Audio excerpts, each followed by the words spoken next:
My name is Wayne. I'm a Bible scholar. I got kicked out of the Christian church for knowing too much information. So now I'm just about to give you guys the keys to the kingdom because screw it. Here are Bible contradictions and errors that your pastors, your family, your friends don't know about. So if you are a non believer or an atheist and you're looking to win an argument with a Christian or believer in your life, here it is. Christian folks, I tried to help you and you wouldn't listen to me. So here we go.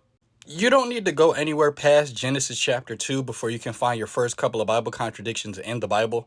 Genesis chapter 2 verse 5 says, "When no bush of the field was yet in the land, and no small plant of the field had yet sprung up, for the Lord God had not caused it to rain on the land, and there was no man to work the ground." So Genesis 2:5, it says, "There was no bush of the field, there was no small plant, and there was no man to work the ground."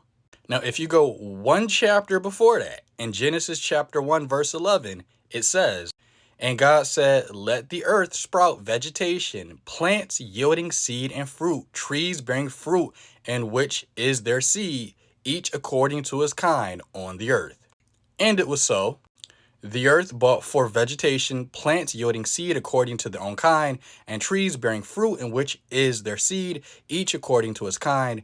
And God saw that it was good, and there was evening, and there was morning, the third day. But Genesis chapter 2, verse 5 says, "There was no small plant, and there was no bush." Genesis chapter 1, verse 11 to 13 says, "There were plants, there was vegetation, there was seed." Then Genesis 2 verse 5 says, "There was no man to work the ground." But if you go right back to Genesis chapter 1:27, it says, "So God created man in his own image. In the image of God he created him. Male and female he created them. And God blessed them, and God said to them, Be fruitful and multiply, and fill the earth and subdue it, and have dominion over the fish of the sea, and over the birds of the heavens, and over every living thing that moves on the earth."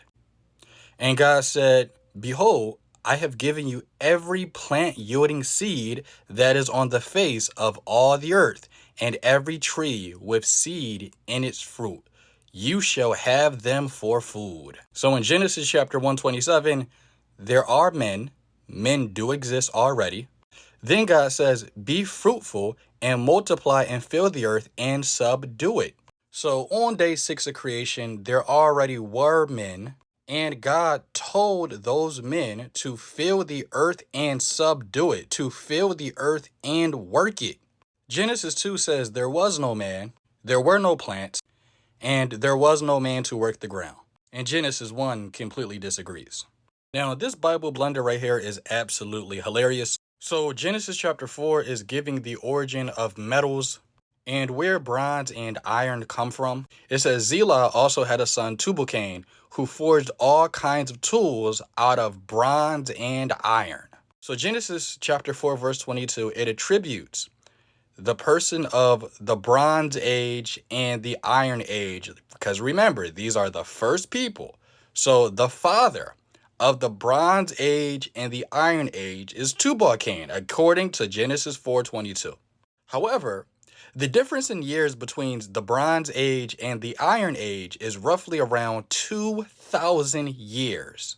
So being as the difference between the two Metal Ages are 2,000 years apart, they couldn't have been made by the same person.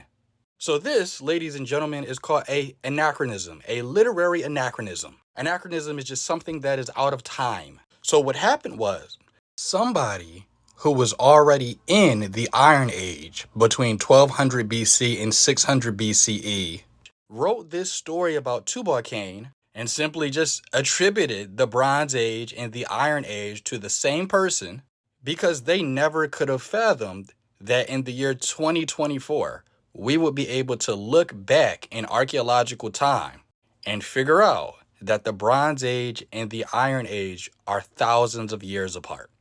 What does this mean? Tubal-Cain was not a real person.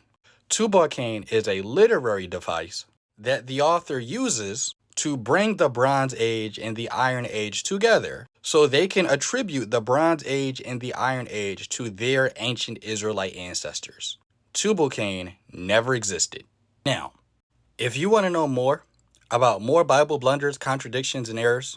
And if you want to know why there are Bible contradictions and errors in the text, go get my books in my bio. You will never lose a Bible argument ever again. You will be in the top of your class, and every Bible conversation you are in, you will be an apex predator. My books are ebooks. They will be directly emailed to you, so you don't even have to wait in the mail. I have 6 books altogether. The name of my book series is called Secrets of the Bible from the East. And if you never want to lose a Bible debate again, it would be in your best interest to definitely get these books. The link is in my bio. That link right there. And don't forget to follow me. You might not see me again.